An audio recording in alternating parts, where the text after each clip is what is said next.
Lord, blessed be your name. Yes. Lord, as I speak your word, hide me behind the cross. Bless the preaching, Father God. May each word that will be spoken, Lord God, penetrate into the hearts of your children.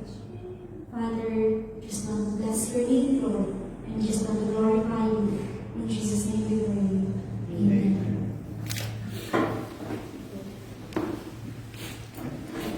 Good morning po sa ating lahat. Good morning, Ted. Mother and Father and masaya ako na nandito kayo pero medyo nag-pressure ko. Again, we are glad na nandito po kayo to come and join us. But before I start and I dive before the word of God, I just want to tell about something. This Filipino culture na meron tayo, lakas ng Lord. If you remember some time of your life, meron kang gagawin basta kasama mo siya. Sige, parang, for example, when I was yung early 20s ko, bago sa Manila, so parang pupunta sa Enchanted Kingdom, may mga rides. Ngayon, sinabi ng isang kasama ko, sige, sasakay ako dun sa extreme, yung rides na extreme na parang isang mahabang poste, sasakay daw siya doon, tapos mahabang poste, uupo siya doon, tapos tataas siya, tapos biglang bagsak. Sabi niya, sasama ako doon, basta kasama ko si Elton. Naalala ko, kasi si Elton, parang short, lang sa kanya introduction. Parang sinabi niya si Elton, kasi si Elton, siya yung parang feeling na sa gilid lang, hindi niya iniisip na si Elton ay malakas pala ang loob sa mga rights. Ngayon si Elton okay. So ngayon siya, kabado siya kasi parang sa sarili niya, hindi niya kaya. Pero sinabi niya si Elton, pag sinabi na magsasakay si Elton, sasakay daw siya. So ayaw niyang lalaki kasi siya, ayaw niyang makachola, so wala siyang choice. So, why am I saying this? Yung tipong sinasabi mo, meron akong lakas ng loob sa kasama ko siya. This is the point here of our preaching. Lakas ng loob. We always say, we're talking about na ang lakas naman ng loob mo. Actually, we're talking about courage. And then, we're talking about somebody who can face difficult things and say na, kaya ko po. Parang feeling niya, kaya niya lahat on his own strength. Pero of course, we have that resilience na meron tayo, kaya natin mag-survive kahit 5 piso lang ang meron tayo. Nandun tayo sa, kaya natin to keep going. Kaya natin ngumiti kahit nahihirapan tayo. Kaya natin ngumiti kahit na-offend tayo. Kaya natin tayo yung totoong emotions natin. Sasabihin natin okay lang kahit deep inside, hindi okay. Amen. Parang nandun lang tayo sa point na basta okay lang, sabihin mo na lang na okay, pero tapos na yung usapan. Amen. But today, I want to relocate the strength that we have, that inner strength that we have as a person. Kasi yung pagiging Kristiyano is not simply telling that find that strength within ourselves. The gospel tells us, find the one who is your strength. Not simply na meron tayong lakas ng loob, but lakas na nanggagaling kay Lord. Amen. Because as a human, yung lakas natin, sometimes it runs out. Yung sarili natin, minsan hindi natin mapagkakatiwalaan. Feeling mo at this moment of time, kaya mo, malakas ang confidence mo. But nag-step out ka lang ng konti, nabubusan ka ng tubig na wala lahat ng lakas ng loob mo. Pero there are times na sasabihin ko, Lord, anong gagawin ko? Hindi ko na kaya. Kailangan ko yung lakas mo. Have you ever been there in your lives, brothers and sisters? Maybe yung mga panahon na nag-a-apply tayo ng answers, kung ano yung answers na gusto natin, may it be from our visa, may it be for healing that we pray for another person or for ourselves, may it be for waiting for provision for for God's direction and for breakthrough. And let's bring closer to home, waiting for a breakthrough and for God to move dito sa Harvey and Corona. And you're saying, Lord, hanggang kailan? Katulad namin ni Fernan kahapon pag pumunta kami dun sa Days Group. Parang, Lord, bigyan mo kami ng kahit isang soul lang. Lord, sige na, please. Pero, meron ako Pinoy doon, pero, ayun na nga, nung nagdadrag, Lord, isang Pinoy lang, Lord. Pero nung nandun na, nakakita na isang Pinoy na, napipil. So, the question this morning is, where do we find strength and courage when we feel like we have none left? Saan natin nakukuha yung courage sa panahon na natatakot tayo? Where do we find our strength when we feel inadequate? And where do we find faith when we are waiting? Joshua chapter 1 gives us the answer. But before that, can I just show you something in World Health Organization?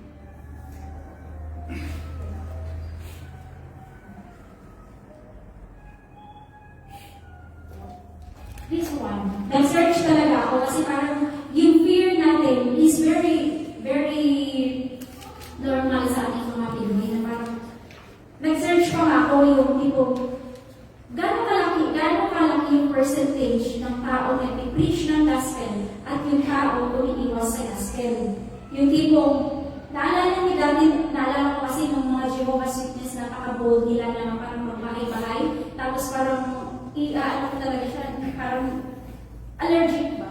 Allergic. Pero hindi ko na-imagine na ako na pala kayong si Jehovah's Witness na parang natahabol ng mga tao, yung parang yun.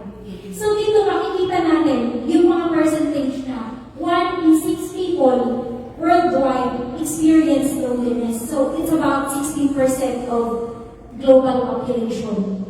And then across 144 countries and areas, about 39% of adults reported experiencing a lack of worry. And 37% reported a lot of stress. These negative emotions remain significantly higher than they were a decade ago. Why am I saying this, mga kapatid? Because ngayon parang nakikita ko, we are living in a fearful and very exhausted generation. We've experienced uncertainty, loss. Remember COVID, na lahat ng security mo, feeling mo, you have your all. Comfortable life, meron kang pera sa bangko, you have everything, like, parang, of course, sa inyo na nandito, mas comfortable yung buhay mo, compared sa aming bank na nandun pa sa Pilipinas na, grabe as in talagang, ang Manila, hindi mo makikita na walang sasakyan. Like, bumper to bumper talaga. Pero it came to a point na buntis ako nun, si Fernan maglalakad. Maglalakad siya para makabili ng something. 2 months na walang check-up. Parang gano'n. So, nangyari na yung mga ganyan, yung nagiging uso na yung mga mental health, yung parang sinasabi nila na, paano ka na nagkaroon ng mental health? Kompleto ka yung mas madalas pa yung may mental health, yung mayaman ka, ganyan. Pero it is the truth of our reality nowadays. Maraming tao ngayon yung puno ng takot, pero hindi nila alam kung saan nila dadalhin yung takot nila. Lahat merong mga taong pagod, pero hindi din nila alam kung saan nila dadalhin yung exhaustion nila. Lahat, of course, I know that we felt that sometimes that we are overwhelmed with our ministry, sa personal life, even at work. But let us remember na we don't have to carry those alone. That's why Joshua chapter 1 is a very good fit to our need today. Because Joshua is standing in a moment where fear would have made perfect sense. But God came to this man and said, be strong and courageous. So that's our word for today. Be strong and courageous. Can I just hear you all say, be strong and courageous? We all need those words, mga kapatid. Are you ready for the word? Let us go to Joshua chapter 1, verses 1 to 9.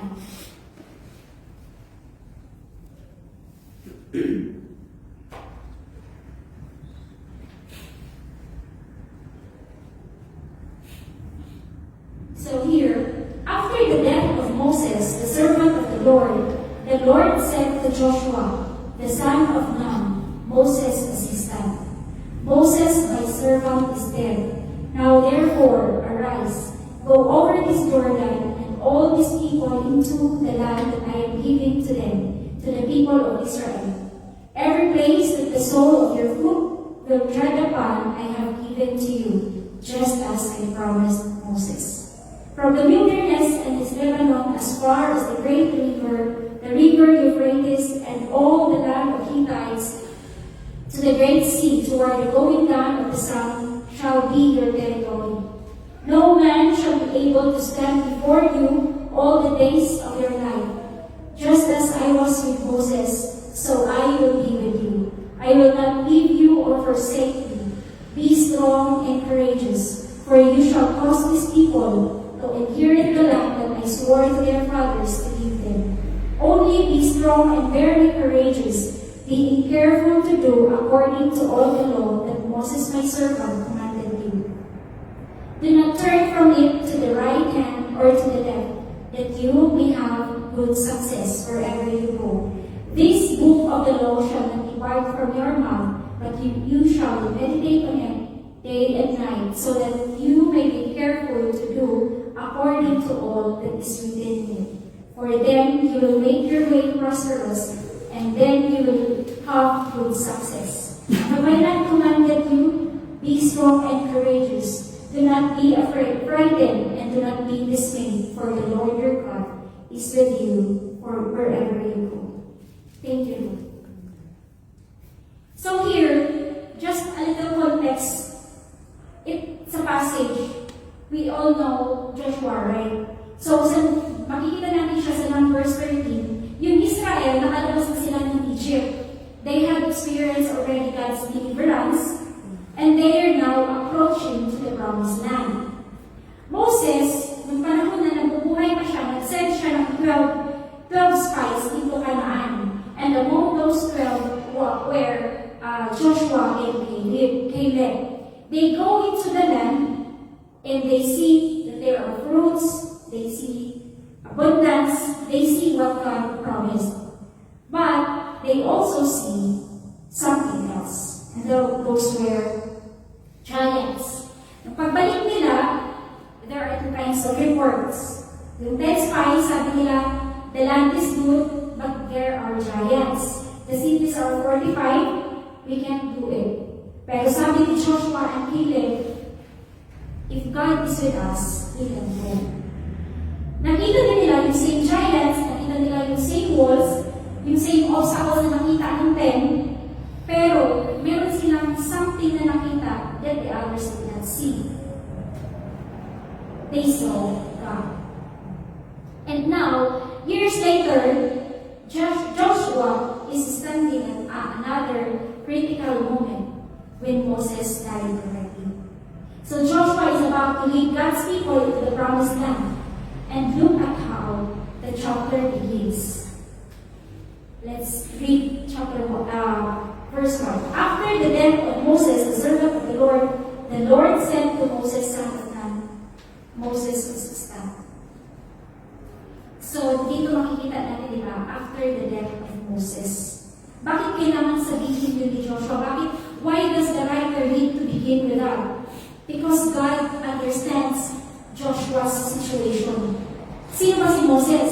Si Moses was the leader, he was a mentor para kay Joshua, and he was the one who stood before Pharaoh. He saw the Red Sea open. Siya yung umakyat sa Mount Sinai. Siya yung naka-receive ng law. Si Moses yung nag-lead ng people of the Lord out from Egypt. And then, Joshua. Who was Joshua, son of Nun? Moses' assistant. In our language, si Pastora, siya si Moses. Tayo ngayon, yung Joshua. So Joshua was Moses' assistant. Imagine that. Moses, the servant of the Lord. Si Joshua, assistant. At ngayon si Moses daw patay na. And God said, Joshua, I wonder what was going on through Joshua's mind at this time. Sabi na siguro, Lord, Moses is gone. Anong gagawin ko ngayon? Paano ko malilid yung mga taong ito? Paano kung mag-fail ako? Paano kung hindi ako enough? What if hindi ko kayang gawin yung mga nagawa ni Moses? But God understands that what Joshua is feeling. Hindi nag-pretend si Lord na hindi naman tayo si Joshua na lahat will be okay. In-acknowledge niya yung feeling ni Joshua dito. Hindi niya sinabing, Joshua, don't be sad. Hindi niya sinabi yun. Sinabi pa niya talaga, binigkas pa niya, Moses is my servant, is dead. Now therefore, arise.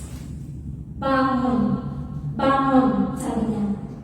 I love that because God, we all know that God sees us. He acknowledges our pain, our trials, because He first came as human. But God doesn't allow the pain that we have, the sacrifices, the challenges that we have, to become the end of the story.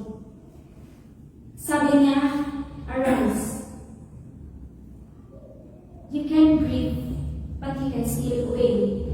You can mourn and still move. You can be hurting and still be faithful. Maaaring pagod tayo, but we can still pursue God's purposes. Maaaring tayong umiyak, we can cry, and still take the next step. Amen. Sometimes, inisip natin, Lord, pwede bang maging okay muna? Lord, tatapusin ko muna ito lahat. Then I will serve you. But God says, I will meet you in the middle of your pain, and I will still call you forward. That is life sometimes, mga kapatid. We are grieving, pero nagsisilipahin tayo. Pagod tayo, can you imagine that? Pagod tayo, pero we still show up. Nag-aantay tayo, but still we are trusting. We are hurting, pero still we are still able to lift up our hands and worship the Lord. Nag-struggle tayo in any aspects of our lives, and still we are walking. Hindi siya always either or. Mas madalas it's both and and. Wala kang choice, kailangan mo gawin mo. Sa buhay natin, di ba? Gano'n naman talaga yung kahit meron kang, for example, sa work, meron kang kinaiinis ang tao na stress ka, pero kailangan pa rin mapunta. Imagine kung gano'n yung thinking natin, kung lahat ng discouragement na mararamdaman natin, lahat ng parang hindi natin nakikita yung full picture kung ano ba yung dadaanan natin. Can you imagine? Like, a painter is drawing. Nung nakikita mo siyang nag-draw, hindi naman nakikita mo lahat. Nandiyan na yung full picture nakikita mo. Nakikita mo yung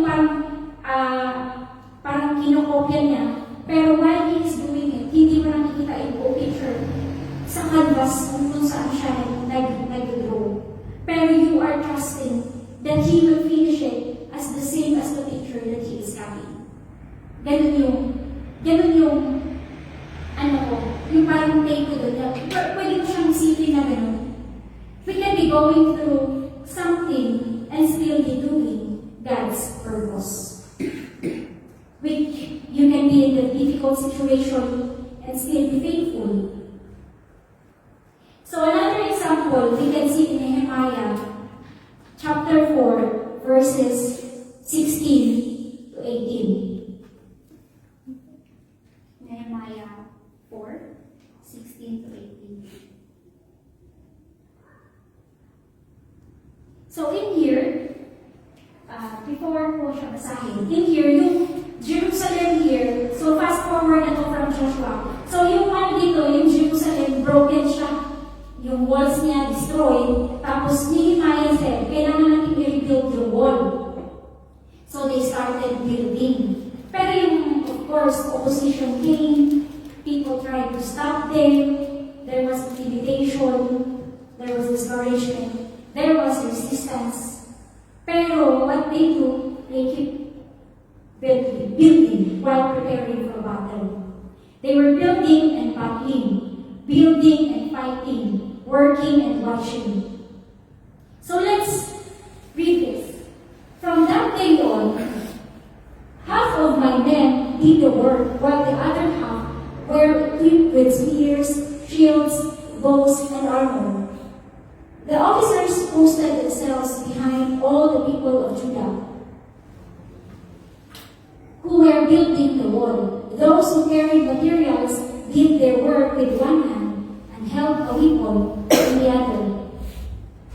And each of the builders bore his sword at his side as he worked, but the man who sounded the trumpet stayed with me. Isn't it that sometimes our life, we are building our family while fighting fear? Like, yeah, we all understand it na parang hindi naman talaga natin alam. There's no uncertainties of life. You are serving God kahit nagdadawi ka. Amen? Hindi naman talaga at first na pagpunta mo is you understand, you grasp everything. There are doubts. The enemy is injecting to our minds. You are pursuing your calling while fighting your insecurities. You are rebuilding while carrying wounds. You're praying while battling anxiety, and you're building while battling. Maybe you're tired because you thought, Lord, why can't I just build in peace? Pwede ba pagdating na lang yung buhay? But perhaps God is saying, I am still with you while you build. So now let's move on to verses 3 to 9. And please,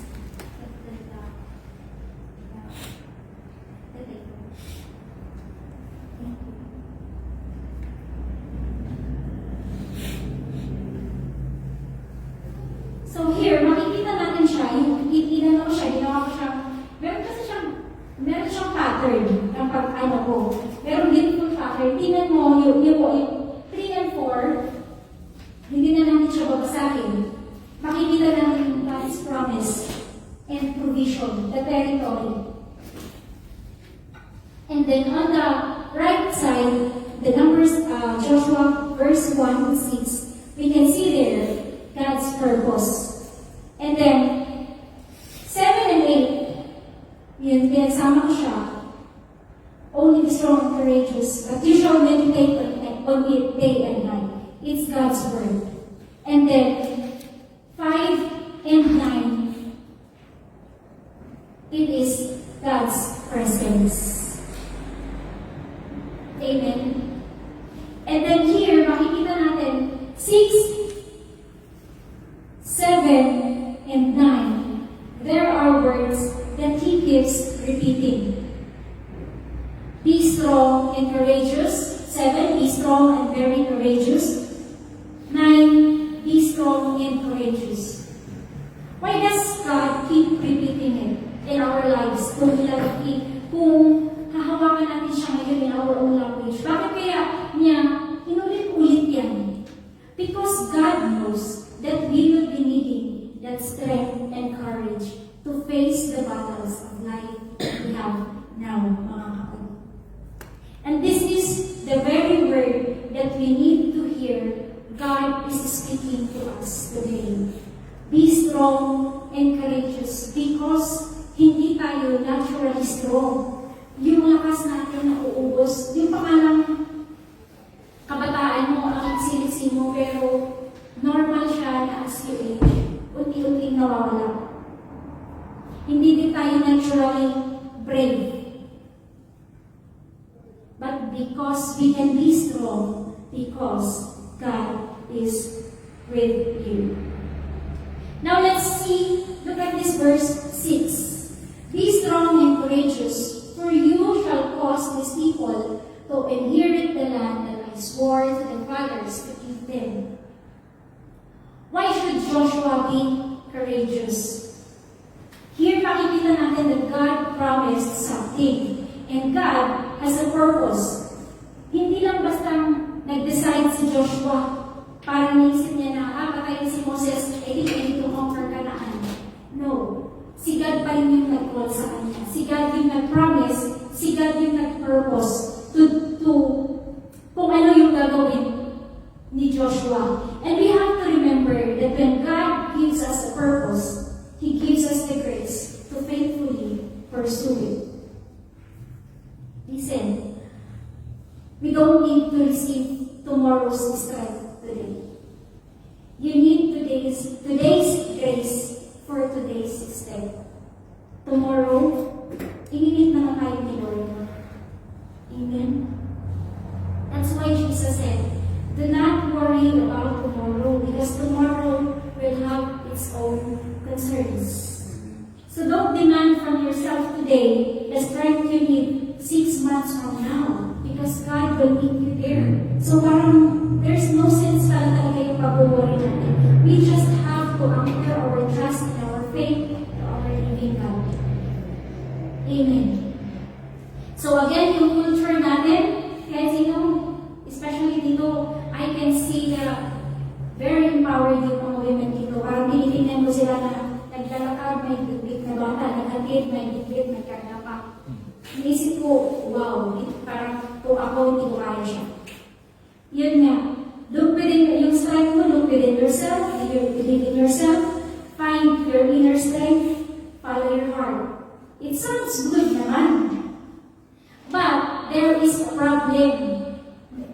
I am limited, and so are you guys. Yung emotions natin nagbabago, fluctuating. Yung confidence natin nagbabago. Yung circumstances natin, of course, hindi always gano'n na steady lang. One day, someone will compliment you and you feel amazing.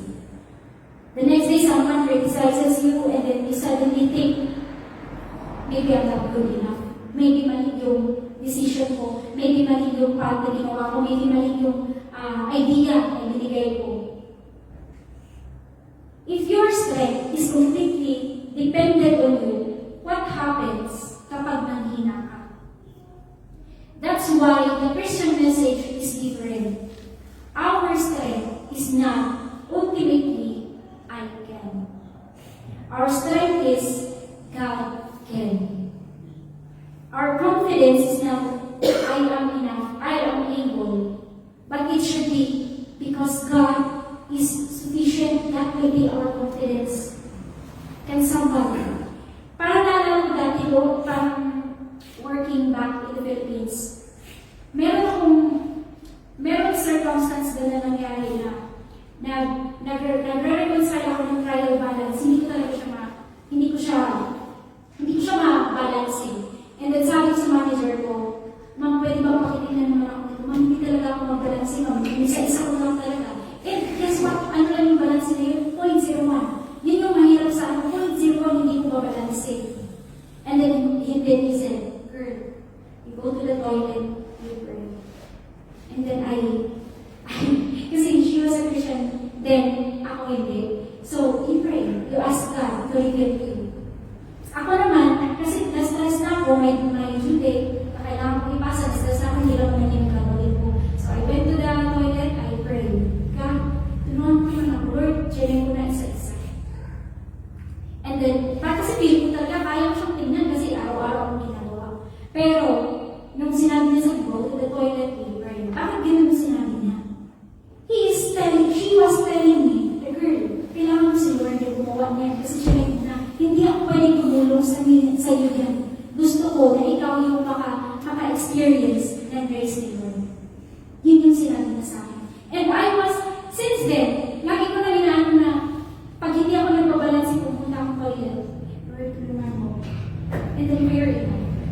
revealed me. Yung 0.01, nandun lang siya sa akin. Pero hindi ko nakikita. Amen? Another one is, this is very important. Because we live in a culture that always says, look at me, my life, yung success ko, ano meron ako, my story, yung brand.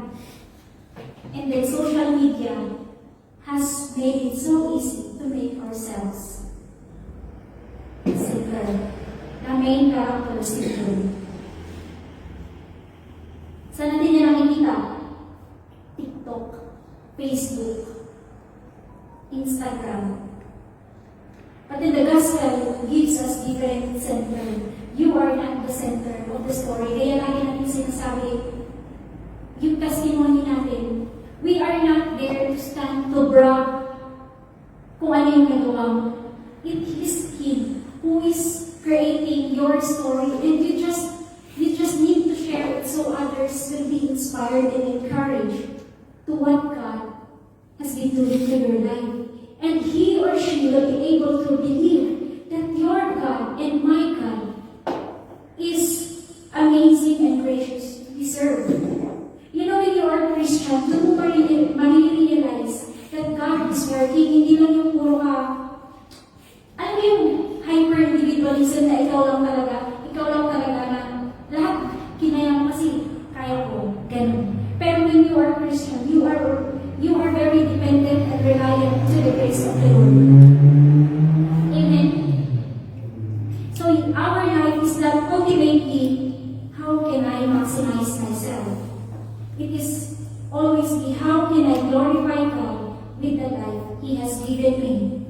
So yung success natin, hindi lang siya simply, how much money did I make? How comfortable is my life? The greater question is, am I faithfully fulfilling God's purpose for my life? Paano ba natin sasabihin ng purpose for my life? Hindi naman natin kailangan gawin na yung ginagawa natin ngayong mag-evangelize para lang makapag-serve sa Panginoon. No, it's not that way. For it's just the same na, what does success look like as a parent? How can I glorify God being as a parent? Or sa mga workplaces natin, sa mga estudyante, honoring God in your studies and in your relationships towards your friends, towards your parents, siblings, and to all the community. So as a servant of God, faithfully doing what He has entrusted to you. Because life is not ultimately building our own kingdom. It is about participating in God's kingdom. And malapit na tayo. Now look at verse 7. God says, be strong and very courageous. Be careful to obey all the law my servant Moses gave you. And then in verse 8, keep this book of the law always on your lips. Meditate on it day and night. Makikita mo dito, God beautifully connects courage with obedience. Saan natin nakikita yung courage natin? Hindi natin siya nakikita sa battlefield. Sometimes yung courage natin, nagsisimula na siya before sa gera na pupuntahan natin. It begins with the decision to obey God. Maybe your courageous act tomorrow isn't about very dramatic. Maybe it's forgiving someone. Telling the truth. Refusing temptation. Giving generously. Keeping your word. Yung sinabi mo yes, yes. Ganun. Kasi minsan ako yung yes ko hindi. Yun pala, yung mga ganun na hindi natin napapansin. Pero, it will honor God. And it will dishonor God. Kahit parang hindi na natin, simple lang naman siya.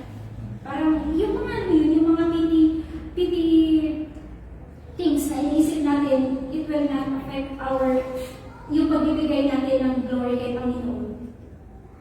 It somehow pala affects.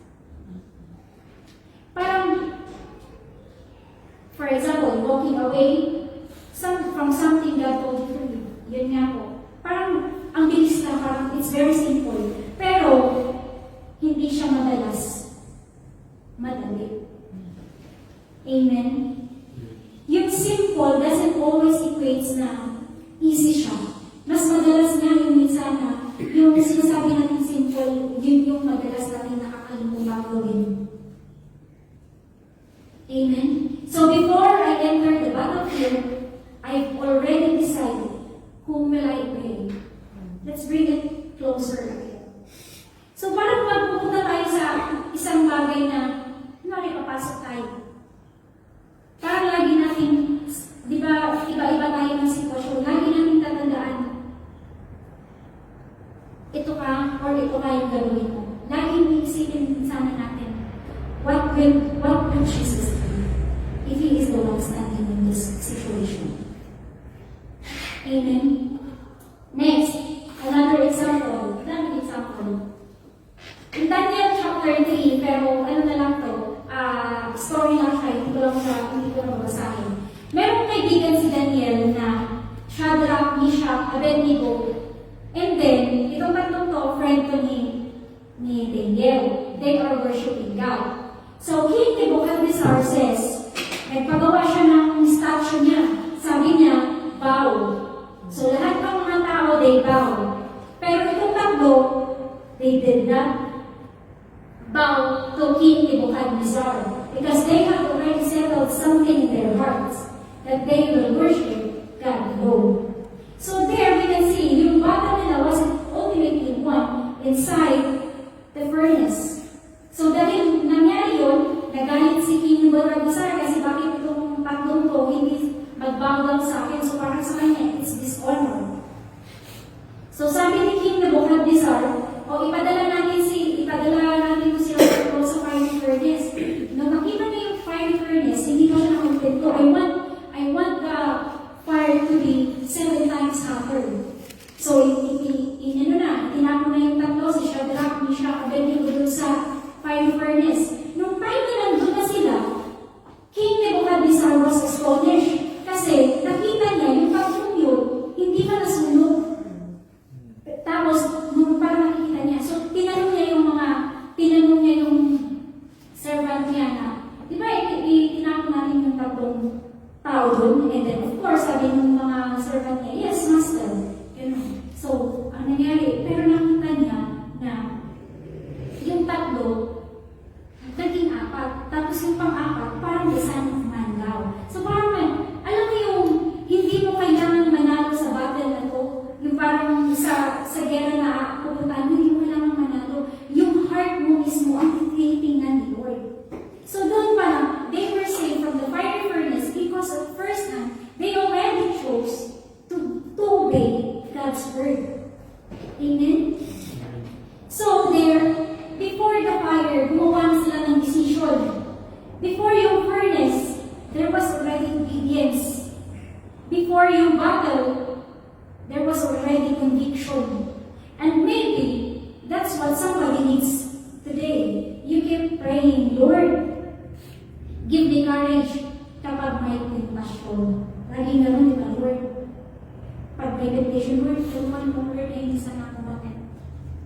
Yung, di ba sa mga work natin dito, napakaisip dito nga kasi parang, okay sila na may time na pwede nilang inom, ibibigay na lang sa iyo yung alak. Pero you have decided in your heart already that no, I will not worship the Lord when I do that. Of course, I'm not saying those people na ganun na masama yun, but it's up to you and God. If your conviction says that it's not good and it will not glorify God, of course, will not do it. Kung nagdadawag ka, huwag mong gawin. Pero kung ikaw, kasi who are we to judge? But kung ikaw mismo, feeling mo okay lang sa inyong dalawa ni Lord, it's between you and the Lord. Wala kaming judgment dyan. Amen? So, ngayon pa lang, we decide now. Let us pray na, Lord, help us stand when pressure comes. Help me when everyone else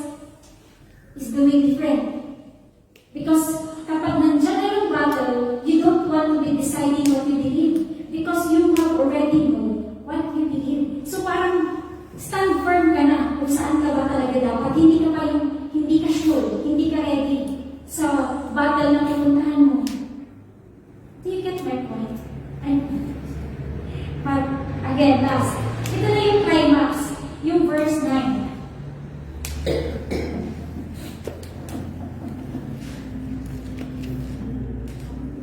Have I not commanded you? Be strong and courageous. Do not be afraid and do not be discouraged. For the Lord your God will be with you wherever you go. So wherever you go, hindi lang sa church, wherever. Kapag nasa work tayo, kapag nasama kayo, kahit nasa tayo, kahit nagdadrive tayo, even when you are crying alone, even when you're making a difficult decision, even while you are waiting, even when you're walking through the valley, remember how Joshua 1 began. After the death of Moses. Moses is gone, the mentor is gone, the familiar leader is gone, and God says, I am with you. Joshua, maaaring mawala niya si Moses as his leader, but Joshua did not lose God. Ngayon, let's bring closer again here in Maruna. Maaaring tayo lang, wala-wala yung mga kasama natin, hindi natin nakikita physically si Pastora, but we know her prayers are with us. But kahit mawala lahat ng tao, this is a bit difficult, no? Parang sasabihin mo, kahit mawala lahat ng tao, but the Lord is with you. You will never lose God. You may have lost something, relationship, a job, opportunity, yung seasons of life na inaantay mo. Maybe something you thought you would always say na, oh, wala na yun. But here it is. God is with you. And then last na to, promise. Last na to, Elisha, the prophet, gifted prophet of God. The enemy surrounds the city. So there were horses, chariots, soldiers, and Elisha's servant wakes up and panics. Paano na gagawin natin? Pero si Elisha sabi niya, huwag kang matakot. Nag-pray siya, Lord, open the eyes of my servant na makita niya sana kung ano meron si Elisha. And then God opens the eyes of the servant. And suddenly, nakita ng servant, the hills are filled with horses and chariots of fire. The servant saw the enemy. Elisha saw God's presence. And the servant saw what was around him. Elisha saw what was beyond he could see. Ano ba yung ibig kong sabihin dito? Minsan kasi, yung buhay natin, ang makikita natin yung mga problema natin. Hindi natin nakikita kung sino ang meron tayo. Kung sino yung nag-provide sa atin. Kung sino yung kayang mag-approach sa atin kung saan tayo nalulunod. Amen? Sometimes our problem is not that God is absent. Yung problema natin is yung fear natin has become louder than our awareness of God's presence. Nakikita natin yung bills, pero nakikita ba natin yung provision ni Lord? Nakikita natin yung mga giant, pero sino ba yung nauna sa akin? Nakikita natin yung wall, pero nakikita ba natin yung isang tao na makapag-bring down the wall? You see your inadequacy, but you see God's. But can you see your God's sufficiency? So let's bring it together.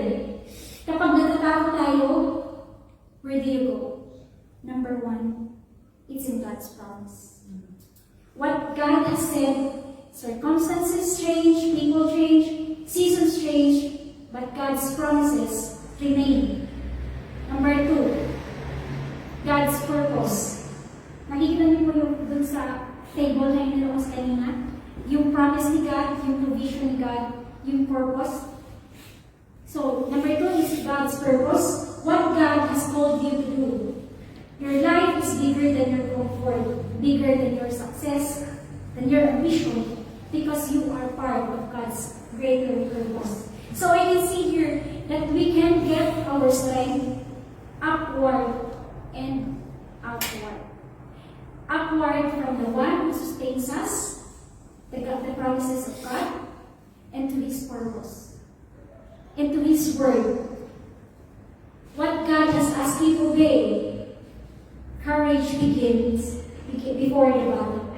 And the number 4, it's in number 9, the climax of the story.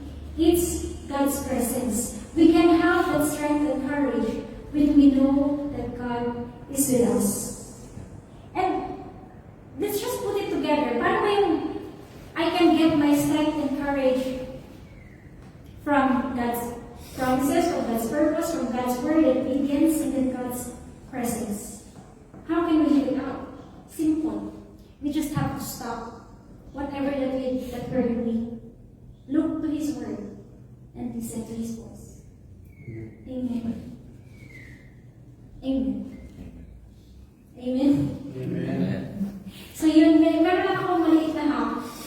When you say rest, where do you rest? Where do you usually find your rest? Of course, in the comfort of our homes. Right? In the comfort of our homes. Kahit ang shape pa yan ng bahay mo, kapag sasabihin mo, bahay mo to, nalala nyo dati, hindi maganda yung bahay nyo. Pero matutulugin ka sa ganitong bahay na komportable. Hahanapin mo rin yung kama mo. Because it is your rest. And then you know the half of it is, having that rest is putting God, it's in God's residence in our life. That's where we found our rest. Amen.